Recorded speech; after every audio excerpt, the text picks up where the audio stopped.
Jadi kemarin itu gue baru dapat bantuan sosial dari pemerintah Jepang sebesar 10 mang atau 10 juta rupiah. Tapi ini setiap lantai tuh kurang pegawai gitu, kayak bingung. Di Jepang kekurangan pegawai, banyak lowongan. Kalau di Indonesia terlalu banyak pegawai, kurang lowongannya. Mending di Jepang lah, gaji 60 juta cuma gini-gini doang tuh. Potong,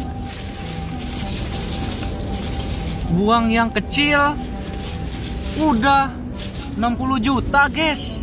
Belakangan ini, ramai di media sosial, #kabur aja dulu sebagai ejakan untuk hijrah ke luar negeri. Caranya bisa dengan mencari pekerjaan, beasiswa, ataupun cara lainnya.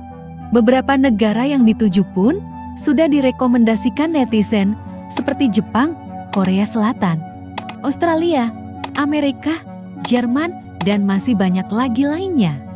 Dan ternyata Jepang menjadi salah satu negara yang diminati para pekerja migran, bahkan terus meningkat tiap tahunnya. Dan beginilah kesan para pekerja migran Indonesia setelah bekerja dan tinggal di Jepang. Ngomongin bansos, bantuan sosial. Jadi kemarin itu gue baru dapat bantuan sosial dari pemerintah Jepang sebesar 10 mang atau 10 juta rupiah. Lumayan juga ya? Lumayan lah. Di kampung gue dulu mana ada bantuan 10 juta ya kan? Jadi ini tuh bantuan kenaikan bahan pokok. Karena mungkin nggak mau ngeliat rakyatnya menderita, pemerintah ngasih bantuan ini. Nggak, jadi gini. Gue sebagai pendatang di negara Jepang itu serasa dimanusiakan gitu. Jadi nggak dibedain antara orang Jepangnya asli sama orang pendatang, itu bener-bener disetarakan gitu. Jadi setiap keluarga pasti dikasih bantuan sebesar 10 mang. Bantuannya itu tepat sasaran gitu. Jadi setiap daerah dapat semua gitu. Jadi wah keren banget sih. Gimana gua nggak betah ya di Jepang? Nggak, maksudnya gini. Selama gua tinggal di kampung gua dulu itu bantuan itu kurang tepat sasaran. Kadang gini, bantuan itu kadang ditujuin buat orang yang kurang mampu. Tapi ada beberapa orang yang mampu itu dapat juga. Kayak orang yang udah punya motor, punya sawah, itu dapat. Sementara masih ada beberapa keluarga yang kurang mampu, kadang juga nggak dapat. Nah ini yang jadi pertanyaan nih. Ini bukannya gue ngarang cerita ya, tapi gue ngerasain sendiri gitu. Yang gue lihat di kampung gue sendiri kayak gitu. Dan kalau mau ngajuin juga persyaratannya beneran ribet banget. Tapi di sini gue nggak daftar, nggak apa. Tapi gue dapet. Kayak, wah dimanusiakan sekali saya di sini gitu. Mending di Jepang lah, gaji 60 juta cuma gini-gini doang tuh. Potong, buang yang kecil, udah 60 juta guys. Dibagi 40 juta, aduh.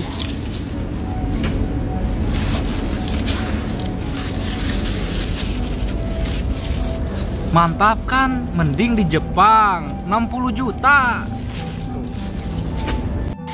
Ini nggak tahu cuma perusahaan aku aja atau perusahaan kalian juga, tapi ini setiap lantai tuh kurang pegawai gitu, kayak bingung. Di Jepang kekurangan pegawai, banyak lowongan. Kalau di Indonesia terlalu banyak pegawai, kurang lowongannya. Tapi ya memang kualifikasi untuk kerja di Jepang kan agak susah ya, apalagi di bahasa. Tapi percaya deh, di Jepang tuh banyak banget lowongan kerja, kayak karena emang kekurangan pegawai itu gitu loh. Jadi makanya kenapa mereka masih mempekerjakan pegawai-pegawai yang udah berumur gitu, karena memang susah cari orang buat kerja gitu.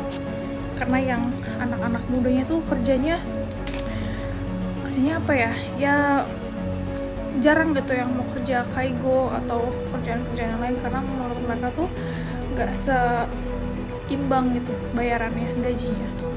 Menurut orang Jepang tuh gaji kaigo tuh murah banget tahu, makanya jarang orang mau kerja kaigo. Padahal buat kita orang Indonesia lumayan gitu ya, apalagi ada bonusnya setahun 2 kali, bahkan ada yang setahun 4 kali, 6 kali, yang kayak setahun dapat 100 juta bonus. Kayak itu definisi beneran uang kaget. Jadi gitu gengs, kurang pegawai. Ada yang mau kerja nggak di perusahaan aku? Teruntuk teman-temanku yang pengen kerja ke Jepang tapi kalian masih ragu karena banyak yang bilang katanya kerja di Jepang itu gak worth it, gajinya kecil, gak sesuai dengan ekspektasi, bahkan kursiannya semakin melemah. Aku mau sedikit sharing, kalian mau dengerin gak? Kalau misalkan kalian mau dengerin, simak sampai selesai. Mudah-mudahan dari video kali ini bisa membuka pikiran kalian dan menambah motivasi kalian buat semangat pergi ke Jepang. Jadi kalau sepengalaman aku pribadi selama setahun lebih ini kerja di Jepang, itu cukup lumayan worth it teman-teman. Bahkan lebih daripada cukup loh. Jadi gini ya, aku bisa tinggal di Jepang selama 3 tahun, bisa bayar apartemennya sendiri, nggak ngutang, kemudian juga bisa beli makanan buat makan setiap bulannya, bisa menuhin kebutuhan pribadiku lah istilahnya.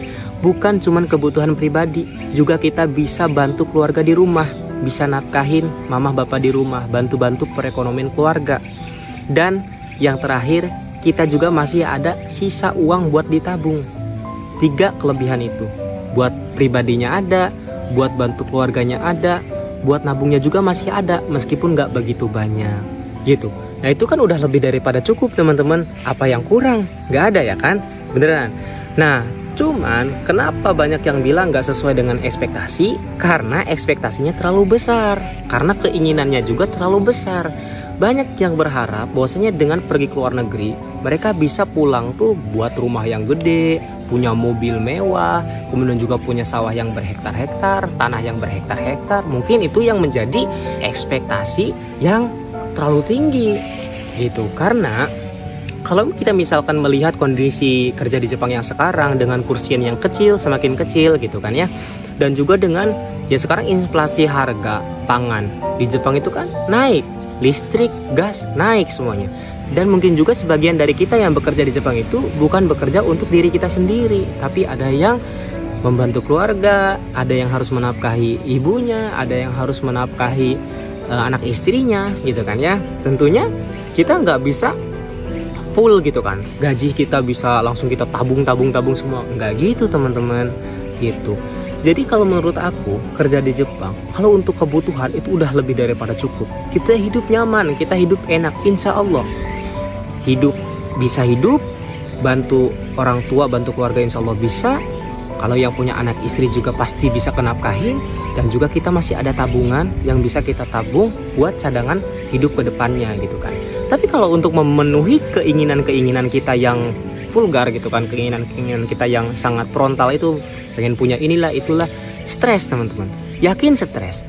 Dan menurut aku sih ya sebaiknya ekspektasi tersebut tuh ya kita tunda dulu lah gitu kan.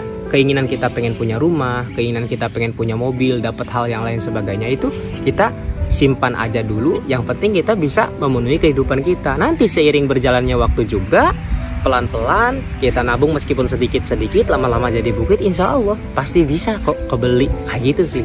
Dan jangan cuma mengandalkan kerja di Jepang doang tentunya ya, kita juga kan harus mikir ke depannya gitu kan. Kayaknya kerja di Jepang ini bukan cita-cita sebenarnya. Jangan dijadikan kerja ke Jepang ini cita-cita, tapi sebagai batu loncatan. Setelah kerja ke Jepang ini, setelah kerja dari Jepang ini, kita mau kemana, kita mau ngapain kan gitu.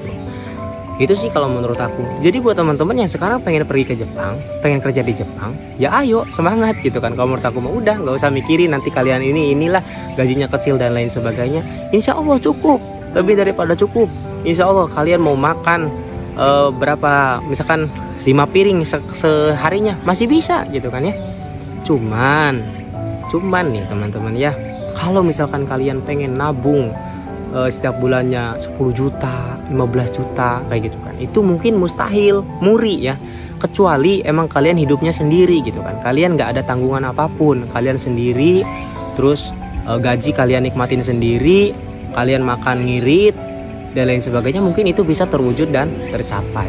Jadi balik lagi kepada kitanya gitu ya. Jadi pada intinya kalau misalkan kalian pengen kerja ke Jepang, ya pergilah gitu kan, semangat belajarnya dan lain sebagainya. Dan buat teman-teman yang mau kerja dimanapun gitu kan, bebas. Kalau menurut aku sih itu yang paling penting adalah kebutuhan cukup, insya Allah. Keinginan mah seiring berjalannya waktu juga terwujud gitu. Jadi jangan dijadikan keinginan itu jadi yang utama gitu kan. Nanti kita kebutuhan bakalan jadi sempit, jadi sulit gitu kan ya. Jadi gaji mah elit, makan sulit gitu. Jadi jangan sampai kayak gitu, oke?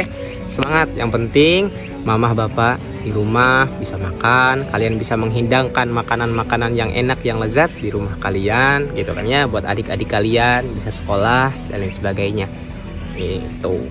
Oke, semangat terus pejuang keluarga. Salam SCTP, assalamualaikum.